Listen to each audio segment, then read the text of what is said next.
The Pacific Group is an open meeting of Alcoholics Anonymous, and all members of the community are welcome to attend. The single most important aspect of AA recovery, however, is the principle of one alcoholic relating to another alcoholic. Therefore, only alcoholics actually participate in our meetings. If your primary problem is other than alcoholism, we think it would also be helpful to you to contact an anonymous organization which more specifically deals with your addiction. In any case, we hope that what you have learned here may be helpful to recovery and or understanding. Good evening, my name is Norma and I'm an alcoholic. Welcome to the Pacific Group of Alcoholics Anonymous.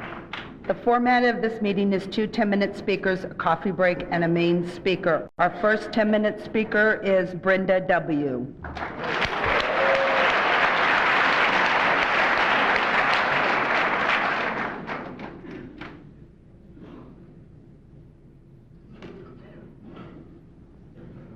I'm Brenda Watson, I'm an alcoholic.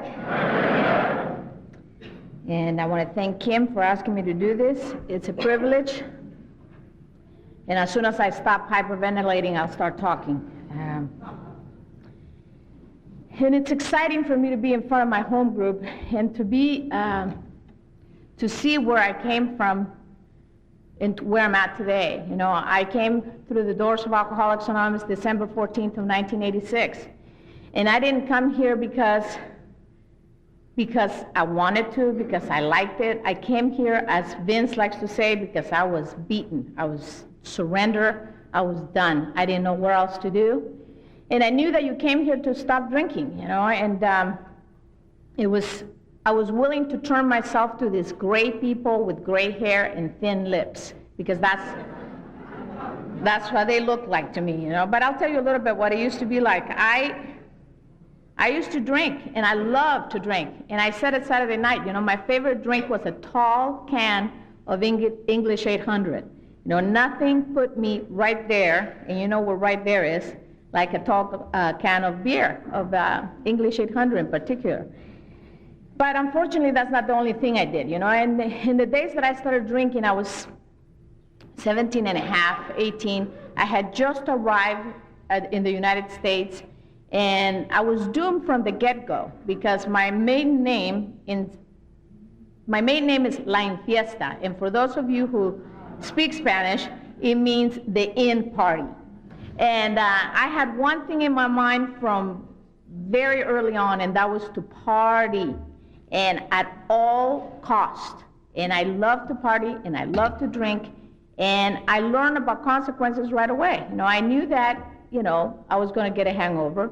I knew that what would happen if I drank too much, but I was willing to pay it, you know. And I remember listening to Johnny H. when I was new, you know, and he was talking about the phenomenon of craving. And, you know, of course, I didn't have a clue about what that was at that time, but I can tell you that at that time, I was definitely in the phenomenon of craving. I took one drink, and I couldn't stop. You know, I love to drink, and if I would still be able to do it, I would still be doing it. I just can't do it anymore.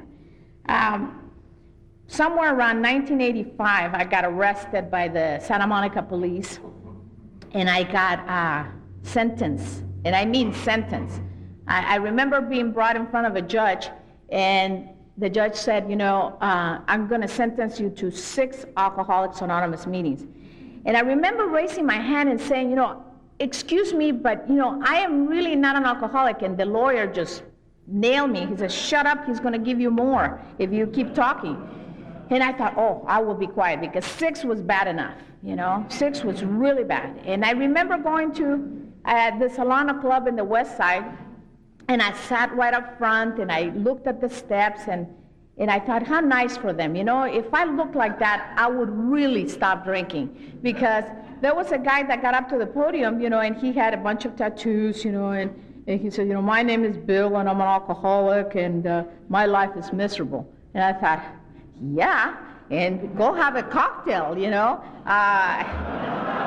As a matter of fact, I'll go have one for you, because, you know, I couldn't deal with these people. They were so boring. They were so gray, you know, and I love really cool people, you know, and I thought I was one of them. I liked the way girls dressed and, nice suits and all that stuff. And these people looked like they didn't have a job. I had a job, I had a car, I had a place to live, but so I wasn't ready, basically. And I would go back to drunk driving school and tell them all about how I hated Alcoholics Anonymous and how they all smoked too much and, they drank too much coffee, and they were just not my kind of people. And I met this guy at drunk driving school who told me about this group of people on the west side that were having a lot of fun in sobriety, that were into action, and they were doing a lot of fun things in sobriety. And I said, thank you, but no thank you. And I threw the meeting directory in my bag, and I went along, my way. And I tried everything that was in chapter 3. I tried going to the gym, I was talking to someone who's new before the meeting, and I did exactly what you're talking about, Mary. I went to the gym, I did yoga, I did this, I did that. I switched from brandy to wine. I tried to do everything but to stop drinking. And, Alcoholics Anonymous had planted the seed, and the seed was that, I had no power. And I'm so grateful for that information, because I always thought there was something wrong with me. But for me to have walked in here and to have learned that I had a disease, that I had absolutely no power over it, and that I had to admit to my innermost self that I was an alcoholic, And that moment happened for me in December 14th of 1986. I admitted to my innermost self that I had of myself. I couldn't do anything. And I came wandering into the Pacific group a couple of weeks after I got sober, and I ran into that guy that I had met in drunk driving school. And my best idea was to get engaged to him, and it got me fired. My sponsor fired me very quickly. As a matter of fact, his sponsor fired him because he already had some other girl pregnant in the group. So, it used to be where, people thought that when you walked into a room, they were talking about you. You thought they were talking about you. Well, in this case, they were talking about us, because it was really charming to see us sitting, all of us growing in every way possible, and it made it for a very rough first year of sobriety. And luckily somewhere in my drunken stupor, I had gotten married. And Stephen went to get our license, at the city hall, and he came back and he said, "I'm sorry, honey, but we can't get married." And I said, "Why?" He says, "Because you already are." And I had to go on the hunt to find this guy that I had married, God knows when and where. And it took me 3 years to find him and to get a divorce from this guy. And during this time, it was great because it gave us a chance to work the steps, and to get a little sober, a little longer before we took the big steps. But, my life is absolutely incredible. What happens to me, though, and I've been sober a little while, is that everything looks so great, and I'm in action. I remember my friend Dino saying, look around the room and pick the winners, and in this room, if you're new here tonight, there's a lot of winners, and I stuck by the winners, and I was in action, and I was very active, and I was doing the steps, and I was, Stephen and I were Mr. and Mrs. AA. But what happens to me and my alcoholism is that everything starts to look so great, the perfect husband, the perfect children who I have been blessed by, that I didn't deserve, and I have the perfect job. I'm so glamorous working out of the country and, getting into limos and all this wonderfulness, such a great life. And then all of a sudden, I get the call of the wild. And I don't think in any other room would they understand what the call of the wild means to me, I think you understand what the call of the wild means. And I start to see how I can stir up the pot. And how can I get fixed? Because this hole is getting bigger and bigger and bigger. And Alcoholics Anonymous is not my priority anymore. See, you don't understand that my work is out there someplace, And I start to drift away. And I'm forever grateful that my sponsor and the people in this room, my husband, and the people that I've known, people like, Byron and Marian and all these people are here to insist that we put Alcoholics Anonymous first, And little by little, I was wheeled back to AA. And, I stand here without having to, as they call it, relapse, What I like to call it is to really go for the gusto, and to destroy my life. Because I hand over my life when I do this kind of stuff, And I can't thank you enough, and thanks for letting me share.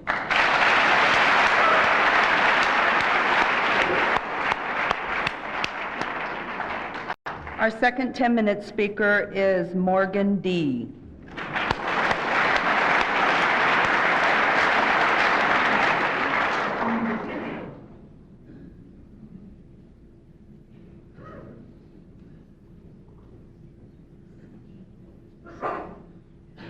Good evening. My name is Morgan Douglas, and I'm an alcoholic. I want to thank Kim for asking me to share tonight. It's an honor and a privilege.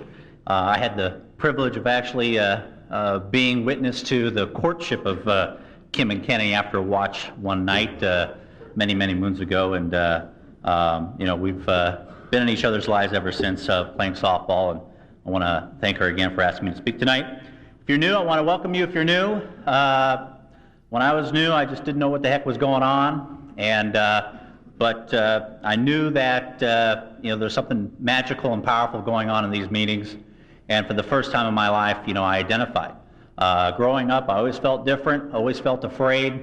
Like they say, I was waiting for the spaceship to come home and pick me up. I always thought, that I should have been born maybe a decade earlier, maybe in the 60s. Maybe in the late 1800s, I just didn't feel like I fit in, and I wanted to, be somewhere else, live in a different era, and I came in Alcoholics Anonymous, and people were talking the same way, about not fitting in, feeling different, feeling afraid, and I'd never heard anybody say those things before, and for me, alcohol was the great elixir that made me feel even, made me feel part of my peers, accepted by my peer group. Growing up, I was a small kid growing up, always afraid, always seemed to be getting beat up every day. Guys like Charles Coughlin would beat me up after school, and stayed away from Culver Boulevard down there. And my first drunk, with my buddy down the street, we had known alcohol does something to you. We watched TV. My idols were Hawkeye and BJ from MASH, and I wanted to be like them. And so one day, my buddy's parents were out of town, and he had a liter of Black Tower whiskey underneath the kitchen sink, and we rounded up some shot glasses and proceeded to play MASH checkers. And what MASH checkers is we watched an episode of MASH where they were playing checkers with their martini glasses, and every time they would jump, they'd take back their martini glasses. And so we set up the shot glasses and poured the Black Tower whiskey and started to play checkers. And we'd take a shot, and after every shot, we'd get up and we'd try to walk a straight line, because we knew alcohol was supposed to not make you be able to walk a straight line. So we would do that, and that night, my first drunk, I had 13 shots of Black Tower whiskey, and I loved that feeling it gave me. I can just remember, trying to take that step and just kind of falling down, face first on the floor. I was laughing. The room was spinning. I just loved that feeling. And, I wanted to do it again. And, being 13 years old, alcohol's hard to come by, but we had the local liquor store up the street where, we'd stand outside and, pimp some beer, pimp some booze, try to get people to buy it for us. And that's what we did. And, we'd come by it how we could. And, 16 years old, I got, the best job that you could have if you're an alcoholic, pubescent 16-year-old. I got a job working at Chippendales. And every night, women would put money in my hand. They'd give me singles, $5 bills, $10 bills, $20 bills. Being a parking attendant was a great job at Chippendales.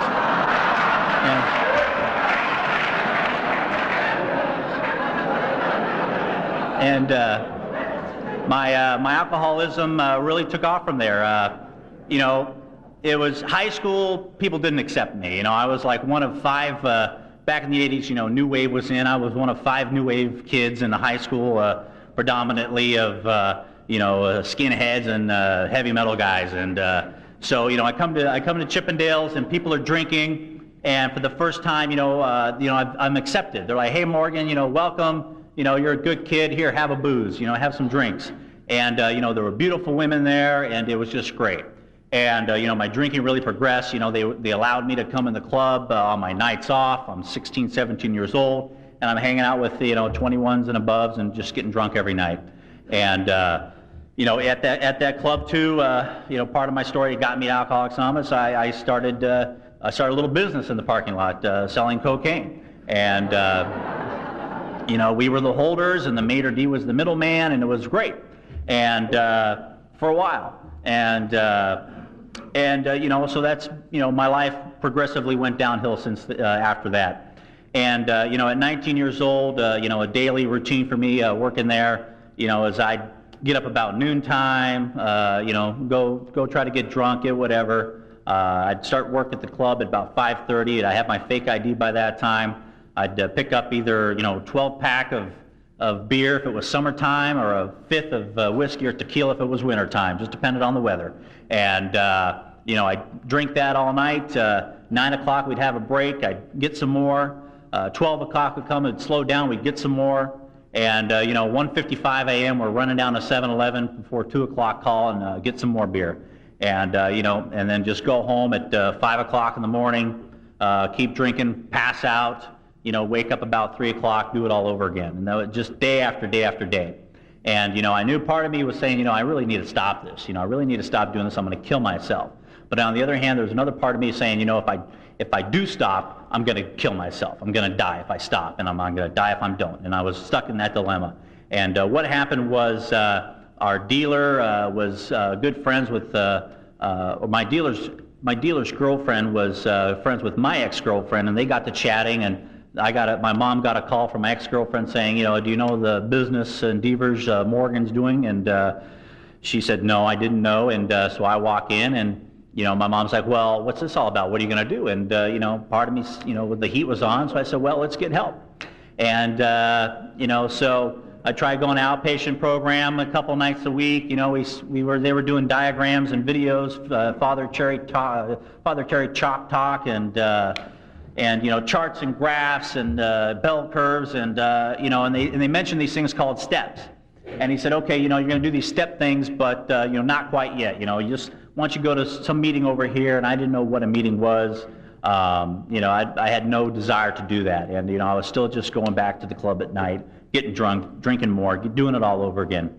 And finally, one last time, as part of my story, I didn't think really alcohol was a problem. I was going to this outpatient for cocaine. One night, my buddy of mine was, he was an employee at Federal Express, and they had, found or come across, a FedEx shipment of cocaine, and so the FedEx guys stole it, and so they're like passing it around, all the FedEx guys, and so this guy had some, and he's like, hey, I got to work the night shift, so will you please hold on to this for me until morning, and in the morning when I get off work, we'll have fun, party, get drunk, etc. So needless to say, his stuff was gone come morning time, and I had learned all these things though, going to this outpatient. So when he called me up and when I went over to his house, I said, well, I got some good news and I got some bad news.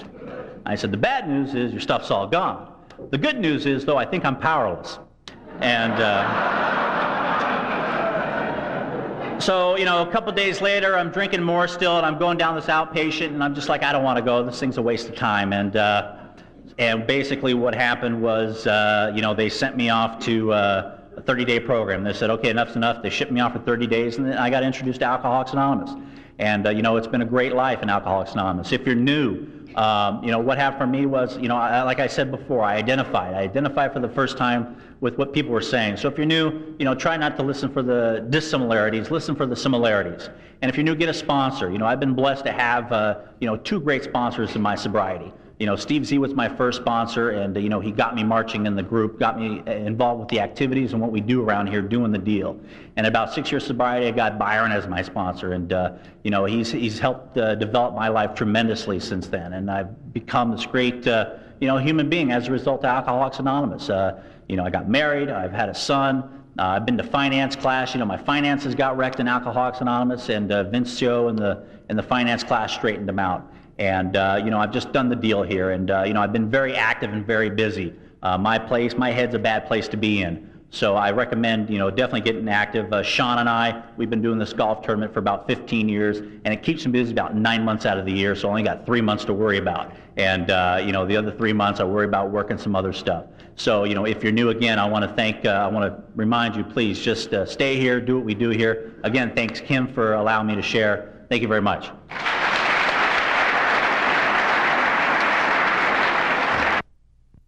Tonight, our main speaker is Danny T.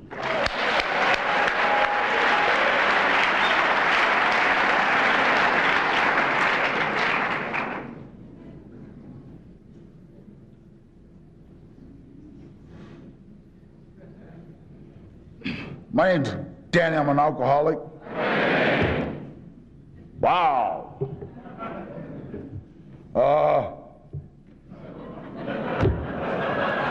Gee, boy, you feel like the judge up here. 5 to life. That's what they always do. I got here in 1968, and I was in the penitentiary, and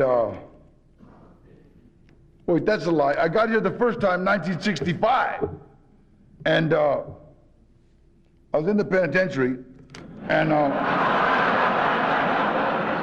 no, wait, that's a lie. I got here the first time, 1963, and I was in the penitentiary. And it's funny because the first AA meeting that I ever walked into was actually in 1959. And so I know everybody's like, wow, yeah. I got to tell you, there was about 20 of us cruising around, like a whole carload, and we're like,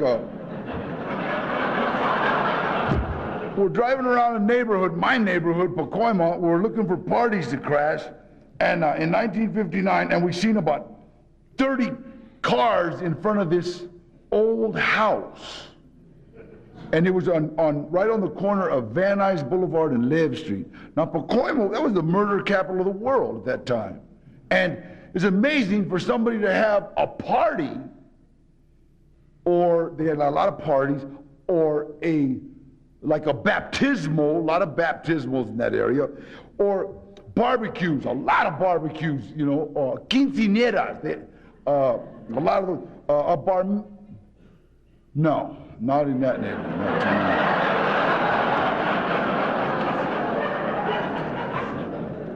But for them to be having an event in the murder capital of the world and not invite the murderers was like really dumb.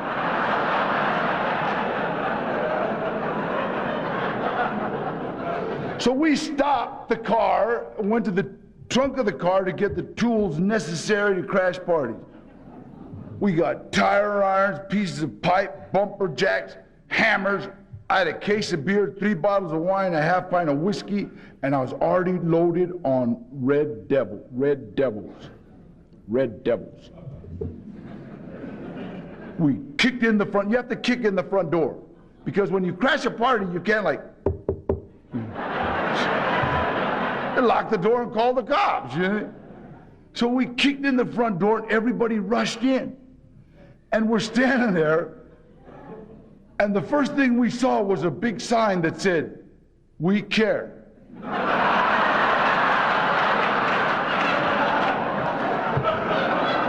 And we had just crashed the Friday night meeting of Alcoholics Anonymous, the We Care group. It's still there. It is no longer on Van Nuys Boulevard and Lev Street, because now the 5 freeway goes over that, you know what I mean? But they moved it, but the We Care group is still there. And it's amazing. But that was where I was given the curse of Alcoholics Anonymous. See? And there is one. Never understood it. I walked into that meeting, and immediately I saw what was up when I saw the baskets, and this is church. That means anything that is even remotely fun is a mortal sin. You know, a venial sin is remotely, anything that is fun is a mortal sin. And, you know, consequently, I wanted to get me out of here. And I turned around to get my troops out of there, and what you guys did was that divide and conquer. You had everybody in little groups of like 4. Lost all power. And it was amazing because, see, there's only 2 greetings you can get when you crash a party. Either everybody rushes to the opposite side of the room, that means they're willing to throw the party in your honor, or they rush to the side of the room that you're on, that means they're not. It's very simple. We got like the stupidest greeting in the world. We got, "Hi, I'm Bob," you know. It's dumb. Everybody rushing, "Hi, I'm..." I said, "Let's get out of here." This guy comes over and says, whispers the curse of Alcoholics Anonymous. Straight out. This guy says, "Danny, why don't..." I'm holding a case of beer, 3 bottles of wine, a half pint of whiskey. And this guy says, "Put that stuff outside, Danny, and come in here. Join us." And I said, "Out of here. I got penitentiaries to go to, buddy." And this guy says, "Danny, if you leave, you will die, go insane, or go to jail." Now, did you hear the quiet? See? That was the voodoo of Alcoholics Anonymous right there. You all heard it. See? You should have did what I should have did. When that guy whispered that curse, I should have went, "I can't hear you."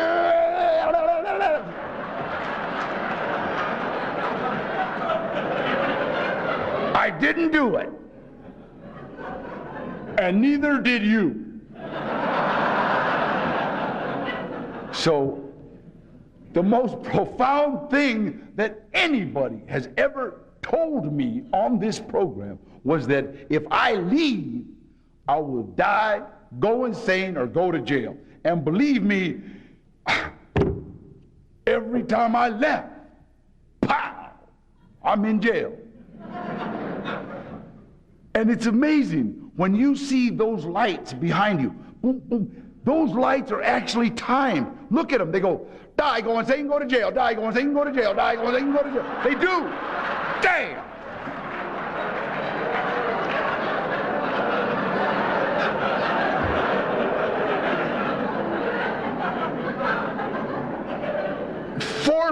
Probably 4 months, 5 months after I hear, 5 months, I don't know, about 5 months after I heard this curse, the cops, bam, kicked in my front door. Didn't just come right, no, wait, that's a lie. The cops kicked in my mom's front door. Pow!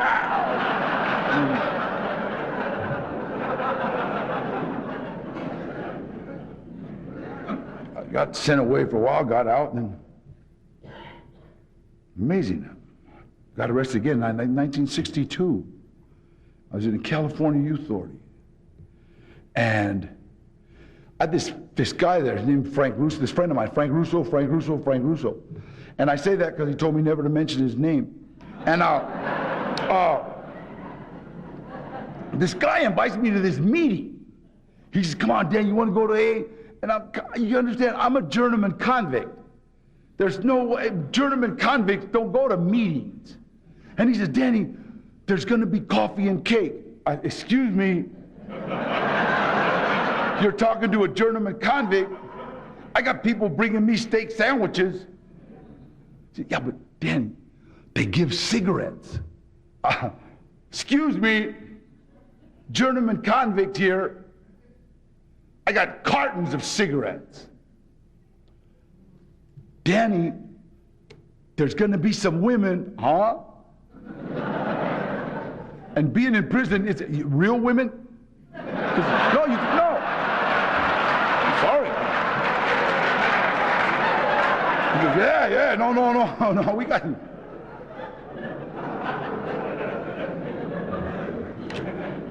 I go to that meeting.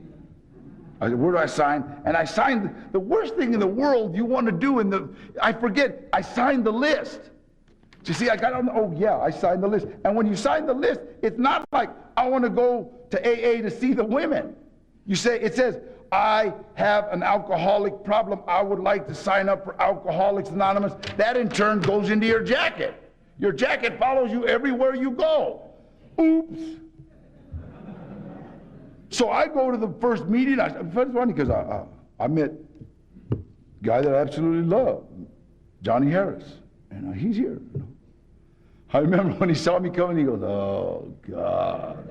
I was so sharp. I mean, I was so sharp. And I remember, it's funny, he was dressed like I am right now.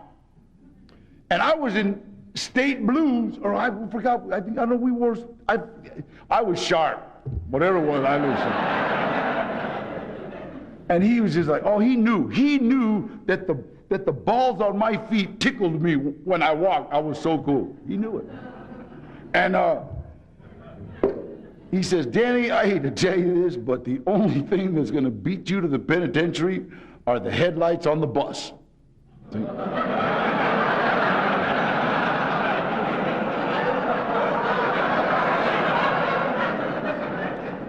What's your point?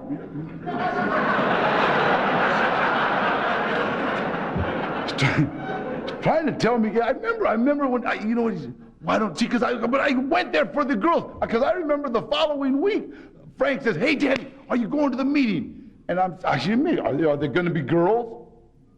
He says, no. Well, no, I ain't going. But I was on the list. And what happens when you're on the list is when they announce Alcoholics Anonymous is now meeting in the visiting area, all inmates wishing to attend. What happens is prison guards and, along with police, I'm not saying anything bad, Frank, but they're not like mental giants. And I was on a list. And he looks, my name coincides with a number of, and he pulls this lever, that opens my cell.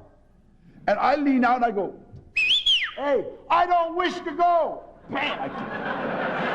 I close my cell. What happens when I close my cell? My bar goes back up. How do you say? My bar goes back up.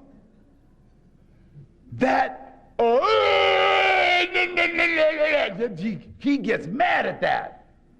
And he can talk to me. It goes, what that says is, you better hurry up. And opens it up again.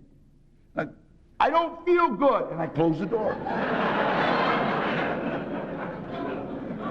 They got people that walk around in youth authorities that make you feel like going places.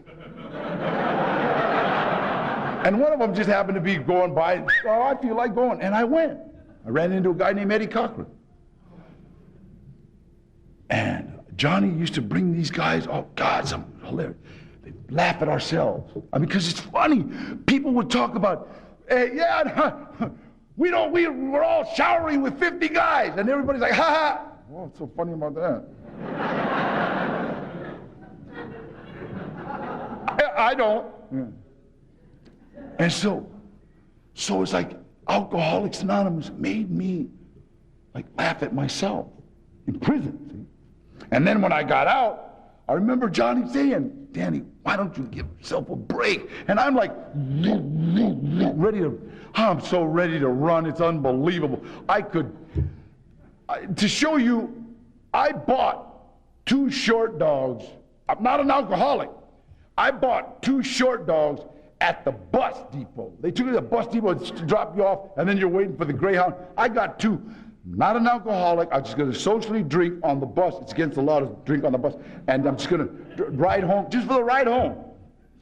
I got out on Friday. I got home on Wednesday. It's a 2-hour drive.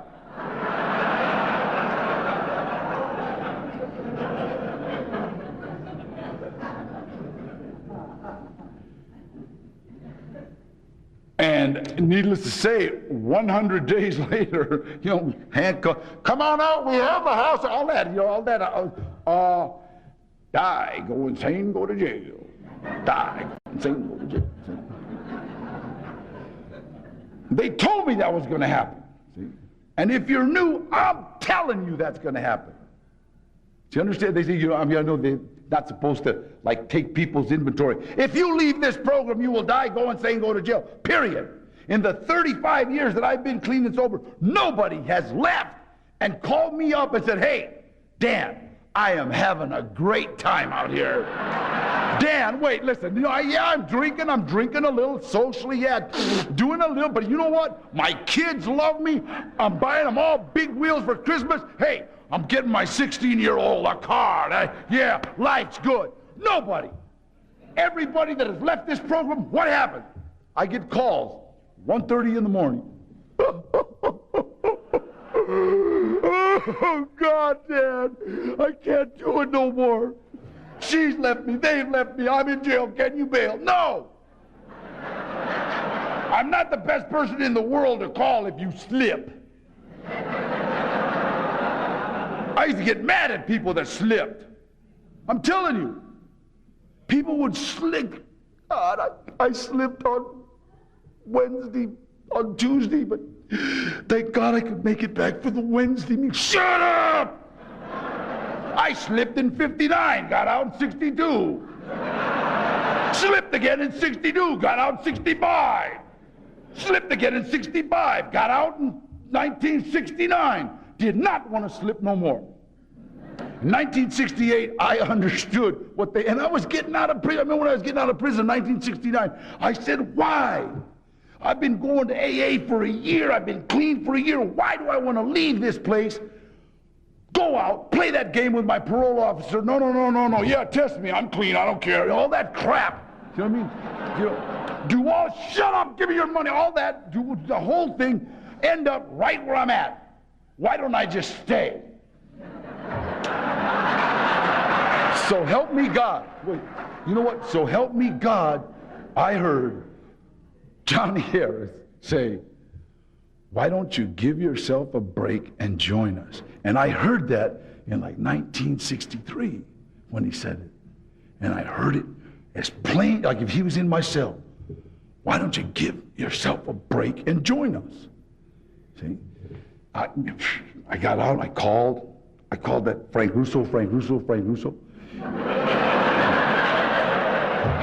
He came pick me up. I was having a lot of trouble I gotta tell you though, I was having a lot of trouble with Alcoholics Anonymous because I was hearing people always talk about what they had. People would say stuff like, I drank for 50 years. Damn. If you're 20 years old, you go, damn, I got 30 left. And I had a car, a boat, a cabin in Mammoth. And my business was thriving. I was drinking scotch, and from scotch, I went to bourbon. I think that's a step down. I don't know. I'm not sure. I have no idea. And from bourbon, I went to beer. I ended up drinking wine. And I'm sitting there going, okay. Was there a point there? I missed something. And someone else, what do? They get up. I drank for 55 years. I had a car, a boat, a cabin in Mammoth. My business was thriving. And I was drinking scotch. And from scotch, I went to bourbon. And from bourbon, I went to beer. I lost all my material wealth. And I ended up drinking wine in the morning in an alley. That's where I ended up. Everybody would go, oh. I'd go, screw you. I started drinking wine in the morning in an alley. The hell happened? I'd never had a job before I got to Alcoholics Anonymous, never been out of Pacoima, and a mammoth is a hairy damn elephant.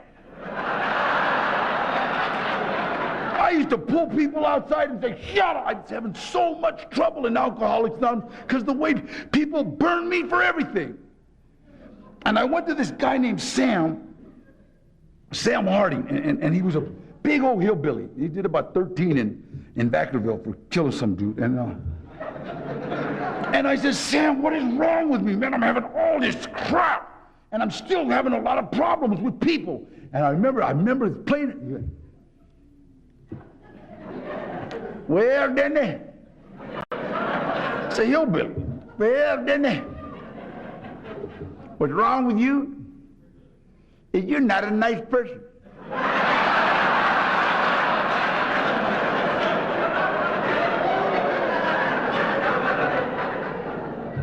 If this guy wasn't about 6'2" and about 230 and killed one guy and crippled another in an argument, I might have jumped on him. But you're not a nice person. You're self-centered, you're egotistical, everything has to be about you, you're rude. You're not a nice person. In fact, you have a twofold problem. You're not only not a nice person, you don't look like a nice person. And then he says it. He says, you got to start doing things and not expect any kind of reward. And that's a hillbilly, reward. If he would have said it in English, I could have forgotten it. But nobody can forget reward. And it stuck. And about, he's crazy. But 2 months later, I'm sitting at a place called The Nest in the valley. And these 3 guys come in, right? And they come running in like, hey, we're going to go on a move. And one guy jumps up, all right. And a move in Chicano is a movida. A movida means I know somebody that wants that, so I will get this, give it to this guy, and we'll get money. That's a movida, in case you dummies don't know it. So here I am sitting in AA, and somebody runs in and says, hey, we're going to do a move. And I'm saying, well, at last, somebody knows what they're talking about. I jump in a pickup truck. There's about 3 of them outside, and I'm going with this group, and we pull up in front of this nice house in Reseda, pretty nice house, and I think, wow, what are you, we're like straight out burglar? What are you guys? Wow, these guys got wow, man. And we run into this house and we're taking stuff out, cool. TV, I'm thinking, and we're putting all this stuff in the pickup truck, and now it's got to be about 1 o'clock. We started about 11, it's 1, and I'm talking about, hey, what's this broad paying an hour? I thought, what's she paying an hour? I realize now, no, we're moving. We're moving. This is a move. This ain't a move either. Somebody burned me here. See, we're moving. And I'm saying, okay, well, what are they kicking down an hour? Automatic. Somebody's got to be paying an hour, hourly. Somebody's making some money. And they kind of laughed at me. I wasn't being funny. I said, what are we making an hour? And they're, it can't move. Wait a minute. And then when I realized we're doing this for free, I said, wait a minute, man. I said, this broad gonna at least kick down with a sandwich? And one of the guys kind of pulled me aside, got him stand, pulled me aside. Danny, listen, hey, if this broad could kick down with a sandwich, she'd feed her kids. What do you mean, man? He said, oh yeah, her old man got busted. Her old man got, then it didn't used to be under the influence, it was a 502. Now it was, he got a 502, and that was his second one. So he's like doing 30, she lost everything. So all of a sudden, we get back to the Nest. They moved her into like this little, somebody had given her, let her live in a little guest house, and with her 2 kids, and it was like this tales of, whoa, what is this? And then these guys are back at the Nest, and they're all walking around like, hey, Dudley Do-Right, give me a badge, give me a badge. They're like on a cloud, and I'm like, this is stupid. I was so angry. Something is wrong here. And I went back to Sam, and I said, Sam, what is wrong? These guys are walking around like they're some kind of hero. I'm pissed off. You was expecting a reward.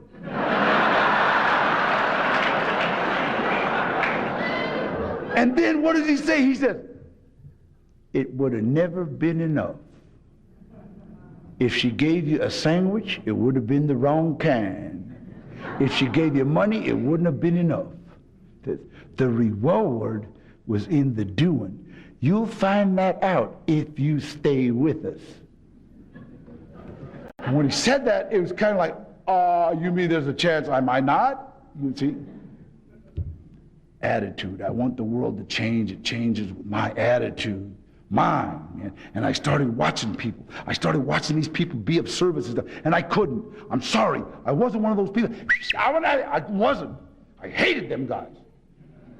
I started taking out trash on my mom's block for the old people. I would just go and I'd pull out their trash. I'd go in and I'd pull out their trash. I remember going into this one lady's backyard, and these are my neighbors, and her screaming, "I know me roba, don't steal nothing. Yeah, taking your trash." Put out your keys. Put out your keys. This is the end of Side A. Stop the tape at this point and turn the cassette over to hear Side B.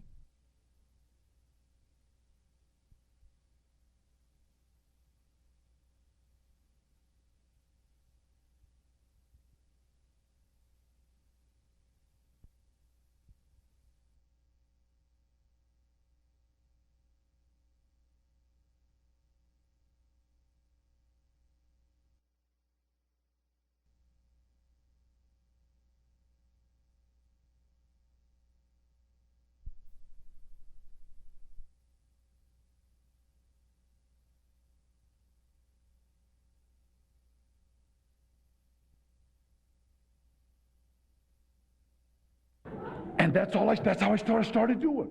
Taking out people's trash. And pretty soon, it was funny, the first sport coat I ever got was from one of those old men. My mom says, "Mijo, that old viejito gave you a real nice sport coat." And then he gave me a jacket from Japan that the people, the soldiers used to send over. One of those jackets with Japan. And God, those things are worth about $1,000. I wish I would have kept that sucker.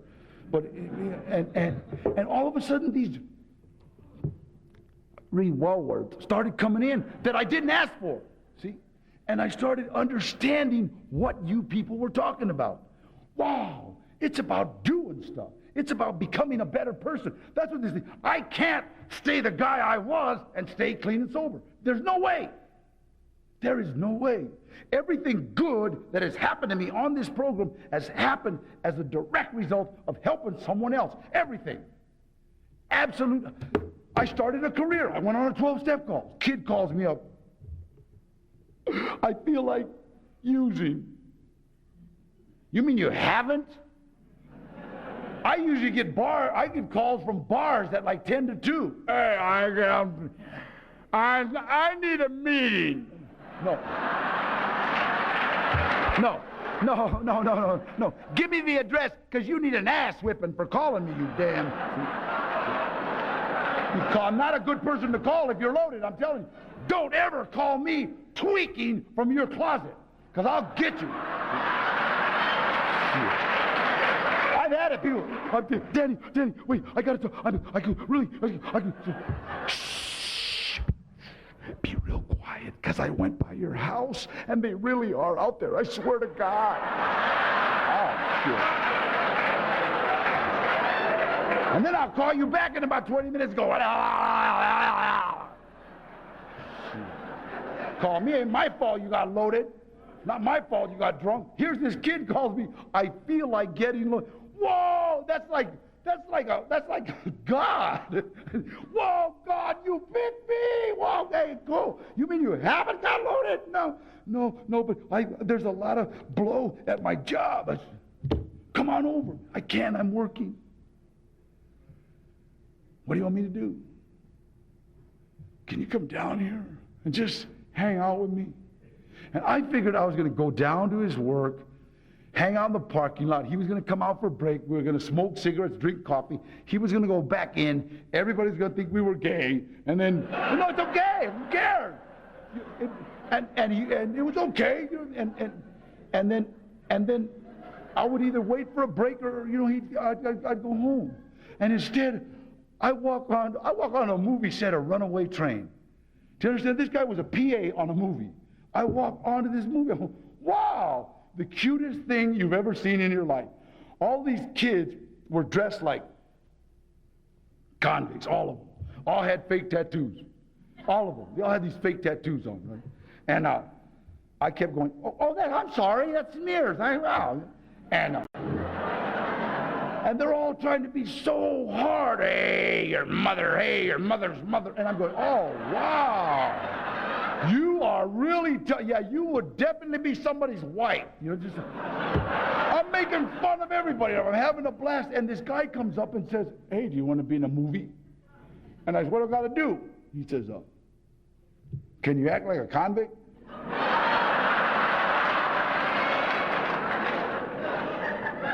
I'll give it a shot.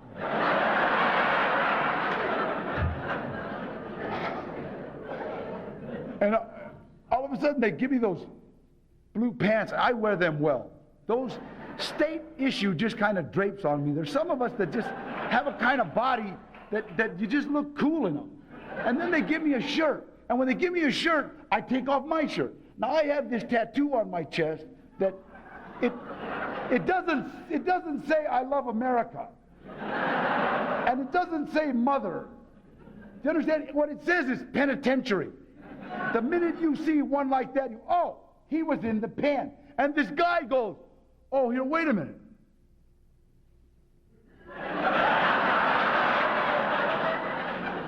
I'm trying to figure out what damn neighborhood is that.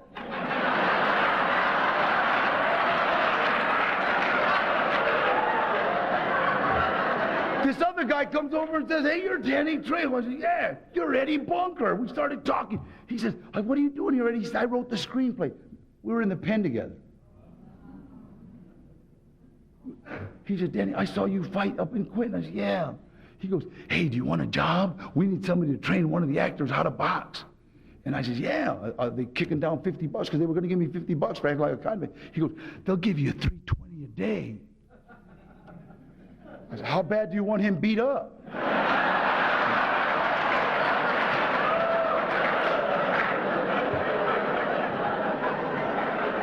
I figured I'd beat him up, write about it, show it to Sam. Sorry, I was expecting the reward. And he goes, no, you got to be real careful because this kid's a little high-strung, man. He might sock you. For $320, give him a bat. Are you crazy? I started training this actor how to box. He liked me. The director liked me. All of a sudden they said, you be in movie. 1985, I got Taft Hartley, my SAG, whole life changed. Again, 17 years sober. My life, wow. All of a sudden everybody's calling me mister. People are like fixing my hair. I got to wear like makeup and it wasn't an issue.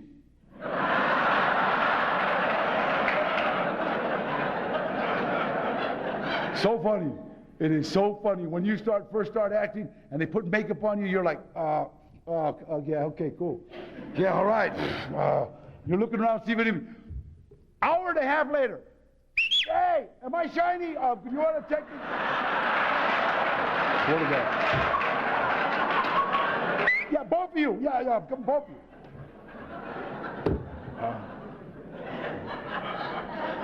Everything good that has happened. I've done over 70 movies. I've done movies I don't even know. I see one, wow, look, I'm in this. It's unreal.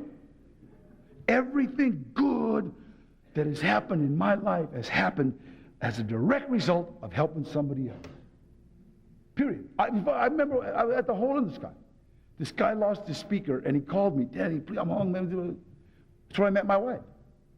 I went to the meeting, and I was giving one of those pitches that has like tears, so spiritual. No, really, it was almost one of those, Anya, whoa, heavy. And I'll never forget, she walked in, she was wearing some white pants. And if you pray, damn, God will give you everything you want. That was gone. Been married 6 years. And I never understood what it was to be in a relationship. That's the God's honest truth. I never understood. I got 3 kids. Been married 3 other times. And have never been in a relationship. I don't know if anybody understands what I'm saying. When you're in a relationship, you have to do stuff. Like, come home. That's always important. And preferably by yourself. Don't. And no hickeys. That's not like a good thing to come home with. So I ran crazy on Alcoholics Anonymous for a long time. I did not know what the word monogamous meant. I always, in fact, it's being, I gotta say that every male figure that I've ever known in my family's got uno en la calle, uno en la casa. What that means is one in the streets, one in the house. That's it. That's just the way it was. That's just the way it was. And, but the problem is if you marry a Jewish woman on this program with some self-esteem, it does not work. It just doesn't work. And it's unbelievable. But I got to tell you something. I honestly would not want any marital extracurricular activities. I didn't even say that. I love my wife. This program, I heard the lady talk about, I got the perfect wife, I got the perfect house, I got the perfect job. I guess I got a job. I don't even know. I guess a job. You know, I have more fun doing my job than anything. I get to do, when a director says, okay, Danny, what I want you to do, I want you to kick in this door. There's going to be 12 people, and I want you to really control them. So I get to, wow, I kick in this door, and I was, shut up! I got this shotgun, get out! And I talk bad. You love me, I'll blow you away. I just and whoa. All of a sudden, the director says, cut, cut. And I cut. People come up, where did you study? They'll...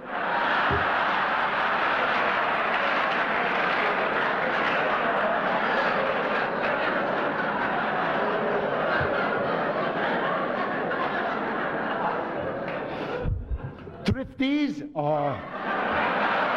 Dale's Market, Rancho Market. A lot of them don't get it. If you're new, you go to a lot of meetings.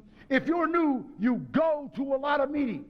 If you're new, you go to a lot of meetings. Si eres nuevo, vaya a muchas juntas. And the reason I say that is because when you're new, that's not what you hear. When you're new, somebody says that, what you hear is,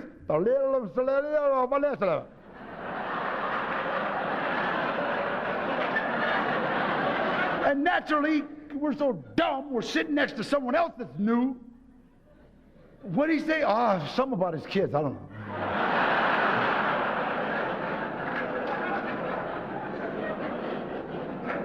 So if you're new, you go to a lot of meetings. You get involved, not emotionally. You try to get involved with this program. And I'm telling you, it's like unbelievable when you finally really grasp. Because you got to understand, I fell in love with this program 3 years into it. I was like digging it. Whoa, this is so cool. Yeah, we do work. Right, okay, so I gotta okay, so it's an issue, who cares? Yeah, somebody touched it, I don't care, right, all this crap. Here! That's it. And I thank God that I had the kind of sponsor that didn't really go that deep. He just kind of tore everything up and put it in a fire and went, honey. I says, Frank, what are you doing? He says, I'm giving everything to God. I thought, wow, that's heavy. 10 years later, he told me he was joking. Worked for me, and there's about 50 guys running around here that think, I gave them all to God. See? So if you're new, you go to a lot of meetings. If you're new, you go to a lot of meetings. And I'm going to tell you something, man. It's like, I love what I have today. I'm in love with my wife. She's a successful real estate lady. And I'm impressed with anybody